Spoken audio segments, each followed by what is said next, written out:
What's up, everybody? It's Roger and James here from the DisKingdom Podcast. In this episode, we're going to be talking all about Deadpool 2. We've been to see it over the weekend, and I literally only saw it like 8 hours ago, so it's still very fresh in my mind. I went to see it last night. Quite not a packed theatre, a few people more than I was expecting, but a nice, fun, light, easy movie was the way I'd kind of say that one. I'm not sure if light is necessarily, although I know what you mean by it, but it's a popcorn movie. But of course, you need to know that going into it. It's Deadpool 2. If you don't know what the shtick of Deadpool is, then don't bring your kids, despite what a whole bunch of other people did at my movie theater. It's violent, bloody, funny. What's the word I'm looking for? Coarse. Yeah. Definitely very coarse. But, this is exactly what I was looking for in a Deadpool 2 movie. Yeah. It doesn't reinvent the wheel from the first movie. It ups the ante a little bit in terms of plot and in terms of, like, the jokes they went for. They definitely... There were still plenty of, like, mainline jokes that were just kind of fourth wall breaking or little side nods to pop culture, but they also did go a little bit deeper with some more adult jokes, which is fine. It's exactly what we're looking for in Deadpool. Yeah. So I enjoy it. Yeah, it's one of those really weird ones because I said this. We were talking about this over the weekend, and I said about it. I've been a bit lukewarm to this movie. I wasn't feeling it the same way when Deadpool 1 came out. Wasn't feeling it, and I was saying how, like, since this movie came out, there wasn't a lot of buzz on like my feeds on like whichever platforms I was on, and like I think it was a mistake for them to go like 3 weeks after Infinity War. And in between Solo, I just feel like there was when I think back to what it was like with Infinity War, how people were just so bursting full of just wanting, and everyone was seeing it. Deadpool's not been the same. Deadpool's not had that same, people have been like, oh, I'll go see it on this day, or I'll go see it then, or, oh, yeah, I want to see that, but wasn't quite jumping out the same way. Yeah, there is that. I think the timing was bad, but although if you look at the movie release year calendar for this year, especially for superhero movies and specifically for Marvel superhero movies, there really was nowhere to stick it in there, because as soon as the Infinity War hype dies down, we're going to have Ant-Man and the Wasp starting to build up. I mean, obviously Solo, like you mentioned, and then there's the new Spider-Man. Well, let's not talk about Venom. We've already talked about Venom. Yes. Let's save Venom until that actually comes out, and we can maybe hopefully be wrong about our initial impressions. But yeah, I think maybe here in the States, because next weekend is a holiday weekend. We got the Memorial Day weekend. I think it probably would have benefited them to push it back just 1 week so they could have gotten that holiday crowd. Obviously, over in your neck of the woods, they had the whole wedding thing going on. That probably means it's not a good weekend for it to come out there, because it's going to get overwhelmed by the hype for that. Yeah, the only thing I would say on that is I think this movie appeals to a slightly different audience, so it wasn't as bad. I know when I looked yesterday or on Saturday when the wedding was on, I mean, we were quiet anyway, but there was there's literally, when I went to check the tickets, it was like there was only 2 tickets sold in the theatre at the time I wanted to go. I was like, ooh, crikey. And even yesterday when I looked, there was only a few. It was one of those things of quite a few more people turned up on the night, but it didn't have that feel of like. And I think that was just the issue. I mean, it opened. It's the highest rating R-rated movie of all time, and there was some kids there was some teenagers that the staff wouldn't let in because they were like, "You haven't got ID, but it's only Deadpool." It's like, yeah, which is weird, because at the theater I went to, right in front of me as I was going up the escalator to get to the theater, were 2 kids. Couldn't have been older than, I don't know, 10, 11, 12. I can't judge kids' age. I don't have any of my own, and I try not to hang out with them too much. So, but yeah, they were young. They were definitely preteen, and it looked like they were going to see the movie by themselves. Yeah. I'm like, cool. This is good. Although this has nothing to do with the thing of Deadpool. There was also a service dog in the theater for Deadpool, which actually was kind of like, oh, I kind of want to pet the dog, but don't pet service dogs, at least not without asking first. No. So, but yeah, the movie itself, obviously this is the non-spoiler version. because I do have a couple of small story complaints with it, but we'll talk about those in the spoiler cast if we do one of those, because they're do you know what I'm actually very tempted, like I'm thinking like spoilers. There was only a couple that, and we'll kind of cut on them at the end, and we'll give you notice if you haven't seen it. Yeah, we'll do it that way. Yeah, we'll end the podcast with that. And I mean, honestly though, complaining about story in Deadpool is kind of missing the point.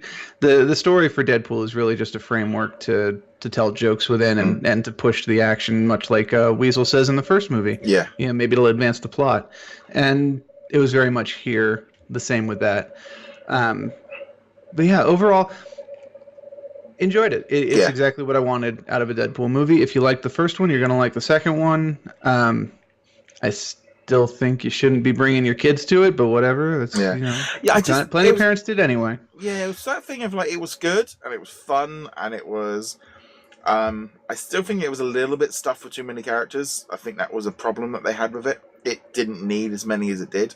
I mean, they dealt with a load of them in the best way possible, but we'll do that in a bit later. I was going to say we'll talk about a lot of the characters shortly. The thing that really got me was, it worked well. It did feel like it just carried on from the last one, and the way, and Wade with his girlfriend and all the rest of it, and the way that they just kept all the characters going.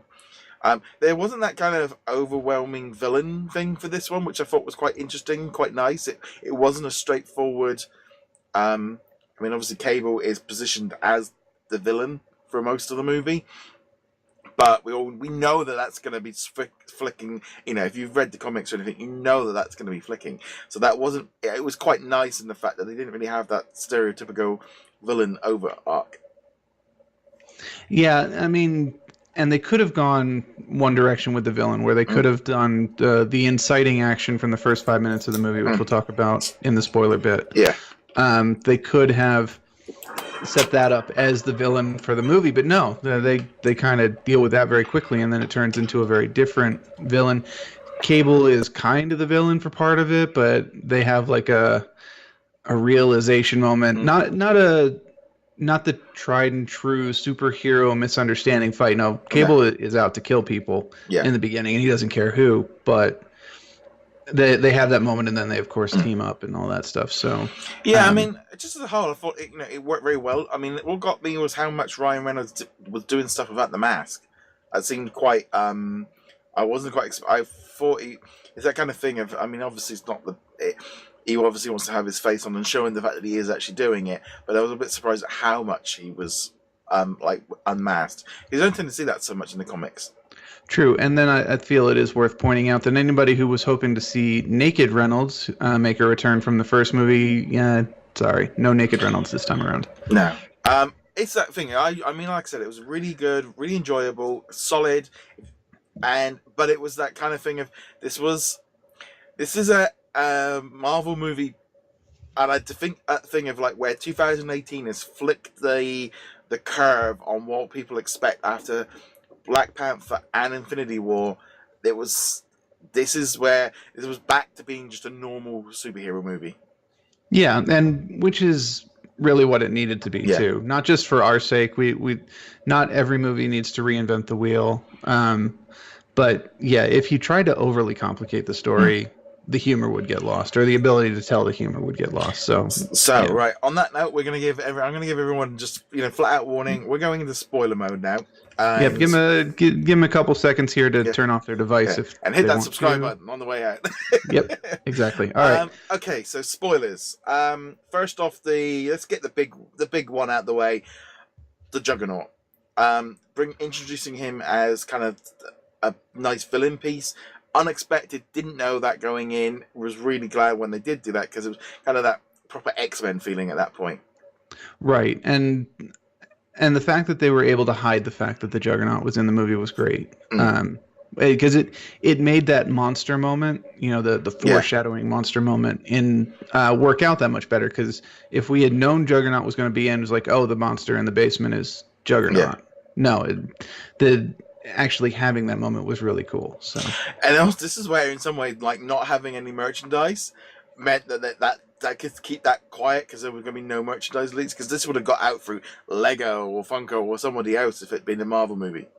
Right, exactly. And, it still might. They'll probably still have a Juggernaut something or other at some point, but it'll be after that period of, you should know by now what's in the movie and what's not. So it was a bit too CGI. I mean, the fact that they even made a big joke of the fact of the Colossal Juggernaut CGI fight, that was a bit like, okay, yeah, they at least set it up beforehand, but it was that kind of thing of, was that Vinnie Jones doing the voice? I don't think it was, honestly, and I'm going to go to IMDb while we're doing this. I don't think it was Vinnie Jones, in case people are wondering why we care. That's because he was Juggernaut in X-Men 3. But yeah, it was definitely... He had that British sort of twang to him. It did, and I think it was probably just someone mimicking Vinnie Jones, but, it'll be interesting to see if they even include it in the IMDb list at all. Apparently Alan Tudyk did one of the voices in the... Okay, that's interesting. No. Yeah, I don't think they even have Juggernaut. They don't even have Juggernaut in the IMDb at the moment. What did get me was the kid that was playing it. I've seen him in some weird New Zealand movie before, where he was actually kind of, which I think was directed by Tiki, the guy that did Thor Ragnarok. And it was kind of quite funny because also in that movie was one of the guards from Thor Ragnarok, so it was kind of quite weird seeing. So I'd actually seen him before, and he did a great job. I think he worked very well as this kind of just a different kind of kid that needed help, and he, but he had powers that he was a threat at all times as well. Yeah, and it's a nice inversion. It follows the Deadpool theme of taking a normal plot that we see in plenty of movies and then kind of subverting it a little and going in a different angle with it. If this had been a proper X-Men movie, or if this had been an Avengers movie, we probably would have gone in a completely different direction with the story. He wouldn't have ended up being basically the villain of the second half of the movie. So I did appreciate that fact. Cable fights as well, the big one with him in the train and also in the prison. I thought they were very well. He came across really good in that. And also that initial scene with Deadpool doing 9 to 5 at the very beginning, of really kind of that montage moment of showing him as Deadpool. Right. And then we get to the major moment, the inciting incident of the movie, which is, of course, the killing of Vanessa, which I have to admit, I'm okay with it in this movie to a degree, but this is one of my big general movie gripes, or storytelling gripes in general, is when you do a sequel and in the first 5 to 10 minutes of the movie, you kill off one of the important characters from the first movie to be like, oh, the stakes are even higher. Pacific Rim did it earlier this year. They killed off one of the characters. We see this all the time. And it's one of those little storytelling things where I'm just like, just stop doing that, please. And I'm willing to give Deadpool 2 a little bit of leeway on this because they made that entire event central to the plot. Them trying to get Vanessa back, or trying to get to Vanessa in the afterlife became the plot. Yeah. So... yeah, it kind of works there, but I still do hate that trope of, we're going to kill somebody important in 5 minutes to prove that this movie is ramping it up. Yeah, so, I mean, they even made light of it with Logan and stuff. But then, obviously, in one of the after-scene credits, they reset the time, so therefore it didn't happen anyway. So we didn't have to worry about it. And that's another reason I'm kind of okay with it. They did do a full reset on it. I was sat there right for the end. And it's like, we've gone through the scenes, and they got to the end, and it was just a blank screen. And I'm like, is there anything more? Is there anything more? No, okay. Because I was expecting a post one, but no. We had... yeah, that happened to me too. Yeah. And many of the people in the audience that I was with as well. So they could have even... that whole time thing at the end was kind of quite cool. Resetting it to basically... So, they saved a few characters on the way out. And also, it made complete fun then of Deadpool from The Last Stand. And also... Green Lantern, getting rid of Ryan Reynolds getting rid of the Green Lantern script, which was a nice touch. So I think there's one last thing I want to talk about, which is X-Force. Mm-hmm. Now we're talking about the recruited people in the movie. Was that Brad Pitt? Brad Pitt. Yeah, the Vanishing Man. Who was Vanishing Man? Let's find out. I'm not actually sure who it was because you only see him for like a second. Yeah, I thought it was. I just a second thought, it's that thing of who was that? Brad Pitt. The Vanisher. Yeah, it was Brad Pitt. See, yeah, that was good because I literally only saw him. I mean, we was what, like a fraction of a second.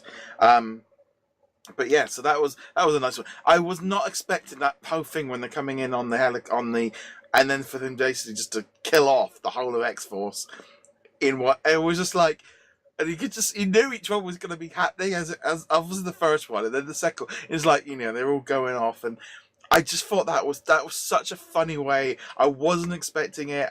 That way it happened. It was pretty gross with like the sick and the tree cutter. With the zeitgeist and all that stuff. Yeah. Now, I will say I'm glad that Domino survived it, and in fact, Domino was one of my favorite characters in the movie. I enjoyed the handling. Yeah, but I also think the way that they showed off like her superpower throughout that whole train sequence, it really helped boost her up. That when she ends up killing everyone in the orphanage kind of thing, where it's all just like pure chance, but everything works out perfectly. And I thought that was a really good thing because I've not really been too familiar with her as a character in the comic books, but she came across as a strong, and I think that worked very well. I liked her. I would honestly watch a movie with her starring, and I hope that when they do the X-Force movie, which I think is planned, that she'll stick around for that because she was really good in this. I can't think that with them all walking towards the screen, that's your X-Force right there. Mm-hmm. So I think that's pretty much it. There were a couple other little tiny story bits here and there that don't quite make sense the way they should or whatever. But again, it's Deadpool. It's a vehicle for telling raunchy jokes in a superhero setting with some good action sequences. And I mean, as long as you go in with the right expectations, this is not, high comedy. It's not Shakespeare or whatever. It's Deadpool. Yeah. It's good, solid fun. Good. I enjoyed it. I recommend going to see it. It is also worth seeing in theaters. I think it's one of those good big screen popcorn movies. Maybe if you're iffy on it or whatever, then go during a matinee hour or on a discount day if your theater has one of those. Yeah, definitely. Where I will. I was a bit lukewarm to go into it. I've seen it. I'm glad I did go and see it, and it was a lot. It was better than I was expecting, but it was that kind of thing. It was a nice, solid movie. But we'd love to know your thoughts on Deadpool 2. Get in touch with us on the comments below or social media. You can find us over at DisKingdom.com. Like, follow, subscribe. And James, where can they find you? You find me HeroicLegacy.com. On that note, guys, thank you very much for joining us. We'll be back soon. Laters. Maximum effort.